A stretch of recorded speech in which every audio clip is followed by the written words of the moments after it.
Madame la Présidente de l'Assemblée générale, Monsieur le Secrétaire général, Mesdames et Messieurs les chefs d'État et de gouvernement, Mesdames et Messieurs, nous sommes là car le temps est venu. Le temps est venu de libérer les 48 otages détenus par le Hamas. Le temps est venu d'arrêter la guerre, les bombardements à Gaza, les massacres et les populations en fuite. Le temps est venu car l'urgence est partout. Le temps de la paix est venu, car nous sommes à quelques instants de ne plus pouvoir la saisir. C'est pour cela que nous nous retrouvons aujourd'hui. Certains diront trop tard, d'autres diront trop tôt. Une chose est sûre, nous ne pouvons plus attendre. En 1947, cette Assemblée décidait du partage de la Palestine mandataire entre deux États, l'un juif et l'autre arabe, et reconnaissait ainsi le droit de chacun à l'autodétermination. La communauté internationale consacrait là l'État d'Israël, accomplissant le destin de ce peuple, enfin, après des millénaires d'errance et de persécution, et qui put fonder là une si belle démocratie. La promesse d'un État arabe, elle, reste jusqu'à ce jour inachevée. Depuis lors, c'est un long chemin d'espérance et de désespoir mêlés qu'Israéliens et Palestiniens ont parcouru chacun à leur manière. Et nous avons cheminé avec eux, chacun d'entre nous selon son histoire et selon sa sensibilité. Mais la vérité est que nous portons la responsabilité collective d'avoir failli jusqu'ici à bâtir une paix juste et durable au Proche-Orient. C'est l'évidence même qui s'est imposée à nous le 7 octobre 2023, lorsque le peuple israélien a subi la pire attaque terroriste de son histoire. 1224 hommes, femmes et enfants tués, 4834 hommes, femmes et enfants blessés, 251 hommes, femmes et enfants enlevés. La barbarie du Hamas et de ceux qui ont collaboré à ce massacre a stupéfait Israël et le monde. Le 7 octobre est une blessure encore vive pour l'âme israélienne comme pour la conscience universelle. Nous la condamnons sans aucune nuance, car rien, jamais, nulle part, ne peut justifier de recourir au terrorisme. Nous pensons en ce jour aux victimes et à leurs familles. Nous disons notre compassion aux Israéliens et exigeons avant toute autre chose que tous les otages encore détenus par le Hamas soient libérés sans aucune condition. Nous, Français, avons rendu un hommage national à nos 51 compatriotes assassinés ce jour-là et à toutes les victimes du 7 octobre 2023. Nous ne les oublierons pas, jamais. Comme jamais, nous ne cesserons le combat existentiel contre l'antisémitisme. Français, nous savons la morsure du terrorisme. Nous portons au cœur le souvenir du témoignage de fraternité offert après les attentats commis à Paris le 7 janvier 2015 par des dizaines de dirigeants étrangers manifestant avec eux, au premier rang desquels le Premier ministre israélien et le président de l'autorité palestinienne. Nous savons qu'aucune faiblesse n'est possible face aux terroristes. Nous savons aussi le danger des guerres sans fin. Nous savons que le droit toujours doit l'emporter sur la force. Nous savons enfin de notre histoire que l'attachement à l'universel et à la paix est l'héritage des siècles passés comme la condition du salut. J'affirme cela au nom de notre amitié avec Israël, à qui notre engagement n'a jamais fait défaut, au nom de notre amitié aussi avec le peuple palestinien, pour qui nous voulons que la promesse initiale des Nations Unies, celle de deux États vivant côte à côte en paix et en sécurité, devienne réalité. Or, à cette heure, Israël étend encore ses opérations militaires à Gaza dans l'objectif déclaré de détruire le Hamas. Mais ce sont les vies de centaines de milliers de personnes déplacées, blessées, affamées, traumatisées, qui continuent d'être détruites. Alors même que le Hamas a été considérablement affaibli et que la négociation d'un cessez-le-feu durable reste le moyen le plus sûr d'obtenir la libération des otages. Rien ne justifie plus la poursuite de la guerre à Gaza. Rien. Tout commande au contraire d'y mettre un terme définitif maintenant, à défaut de l'avoir fait plus tôt, pour sauver des vies. Les vies des otages israéliens encore détenus dans des conditions atroces, les vies des centaines de milliers de civils palestiniens accablés par la faim, la souffrance, la peur de mourir, le deuil de leurs proches. Sauver toutes les vies. Car depuis désormais près de 2 ans, c'est bien la négation de l'humanité de l'autre et le sacrifice de la vie humaine qui prévalent. Oui, depuis le 7 octobre, c'est bien la vie de l'autre qui est niée. Nous le disons depuis le premier jour de la guerre à Gaza, une vie vaut une vie. Je le sais, pour avoir pris dans mes bras les familles des otages rencontrés à Tel Aviv puis à Paris. Et je pense à cet instant à la mère d'Eyatar David, otage affamé et montré à la foule par ses bourreaux. Je pense à Nimrod Cohen, otage de 19 ans dont je viens de saluer le père. Je le sais, pour être allé aussi au chevet des victimes palestiniennes des opérations militaires israéliennes, réfugiés à Al-Arish, des femmes, des enfants, dont je n'oublierai pas le regard. Je le sais, pour avoir rencontré des jeunes de Gaza accueillis en France, et je pense à Rita Baroud, qui aurait dû être avec nous aujourd'hui, et qui continue de témoigner de la détresse de ses proches à Gaza. Une vie vaut une vie. Et notre devoir à tous est de protéger les uns et les autres, devoir indivisible comme l'est notre humanité commune. Une solution existe pour briser le cycle de la guerre et de la destruction. C'est la reconnaissance de l'autre, de sa légitimité, de son humanité, de sa dignité. Que les uns et les autres rouvrent les yeux et voient des visages humains, là où la guerre a placé le masque de l'ennemi ou les traits d'une cible. C'est la reconnaissance qu'Israéliens et Palestiniens vivent dans une solitude jumelle, solitude des Israéliens après le cauchemar historique du 7 octobre 2023, solitude des Palestiniens à bout de force dans cette guerre sans fin. Le temps est venu, car le pire peut advenir. Qu'il s'agisse du sacrifice de tant d'autres civils, de l'expulsion de la population de Gaza vers l'Égypte, de l'annexion de la Cisjordanie, de la mort des otages détenus par le Hamas, ou des faits accomplis qui changent de manière irréversible la situation sur le terrain. C'est pour cela que nous devons aujourd'hui, ici même, ouvrir ce chemin de paix, car depuis juillet dernier, l'accélération des événements est terrible. Et au point où nous en sommes, il est à craindre que les accords d'Abraham ou de Camp David soient remis en cause par l'action d'Israël et que la paix devienne impossible pour longtemps au Moyen-Orient. Il pèse donc sur nous une responsabilité historique. Nous devons tout faire pour préserver la possibilité même d'une solution à 2 États, Israël et la Palestine, vivant côte à côte, en paix et en sécurité. Le temps est venu. C'est pourquoi, fidèle à l'engagement historique de mon pays au Proche-Orient, pour la paix entre le peuple israélien et le peuple palestinien, je déclare que la France reconnaît aujourd'hui l'État de Palestine.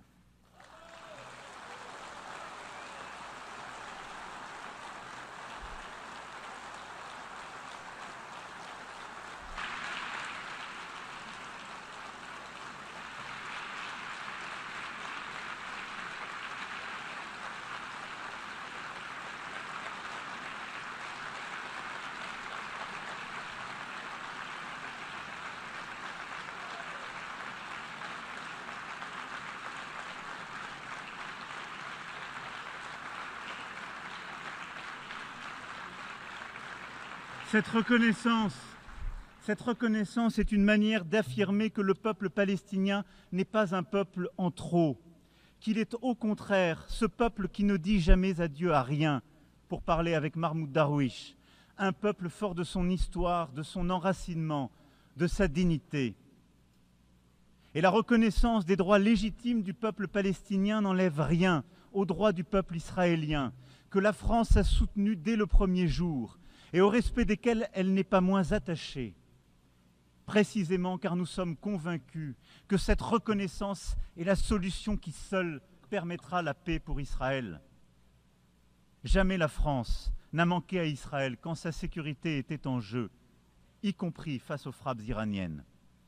Cette reconnaissance de l'État de Palestine est une défaite pour le Hamas, comme pour tous ceux qui attisent la haine antisémite, nourrissent des obsessions antisionistes et veulent la destruction de l'État d'Israël. Cette reconnaissance de la France est accompagnée par celles qui seront annoncées aujourd'hui, entre autres, et je les en remercie, celles d'Andorre, de l'Australie, de la Belgique, du Canada, du Luxembourg, de Malte, de Monaco, du Portugal, du Royaume-Uni, de Saint-Marin, qui ont attendu avec nous ce moment. Et saisissant l'appel de juillet dernier, ont fait le choix de la responsabilité, de l'exigence et de la paix. Cela, après le choix fait par l'Espagne, l'Irlande, la Norvège et la Slovénie en 2024 et tant d'autres auparavant.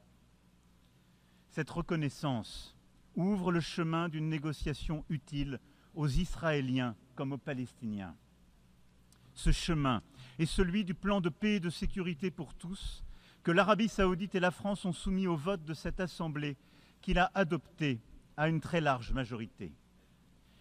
Il porte notre ambition commune de briser l'engrenage de la violence et de changer la donne sur le terrain.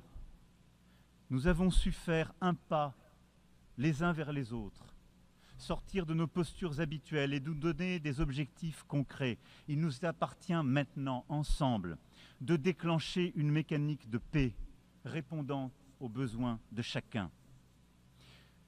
Le premier temps de ce plan de paix et de sécurité pour tous est celui de l'urgence absolue, celle de coupler la libération des 48 otages et la fin des opérations militaires sur tout le territoire de Gaza. Je salue les efforts du Qatar, de l'Égypte et des États-Unis pour y parvenir et demande à Israël de ne plus rien faire qui entrave leur aboutissement. Le Hamas a été vaincu sur le plan militaire par la neutralisation de ses chefs et de ses décideurs. Il doit l'être sur le plan politique pour être véritablement démantelé. Dès lors que le cessez-le-feu aura été agréé, c'est un effort massif que nous devrons produire collectivement pour porter secours à la population de Gaza. Et je remercie l'Égypte et la Jordanie de leur engagement ici et rappelle à Israël l'obligation absolue qui est la sienne de faciliter l'accès humanitaire à Gaza pour aider une population aujourd'hui démunie de tout. Le deuxième temps est celui de la stabilisation et de la reconstruction à Gaza. Une administration de transition intégrant l'autorité palestinienne, la jeunesse palestinienne, accompagnée de forces de sécurité dont nous accélérerons la formation, aura le monopole de la sécurité à Gaza.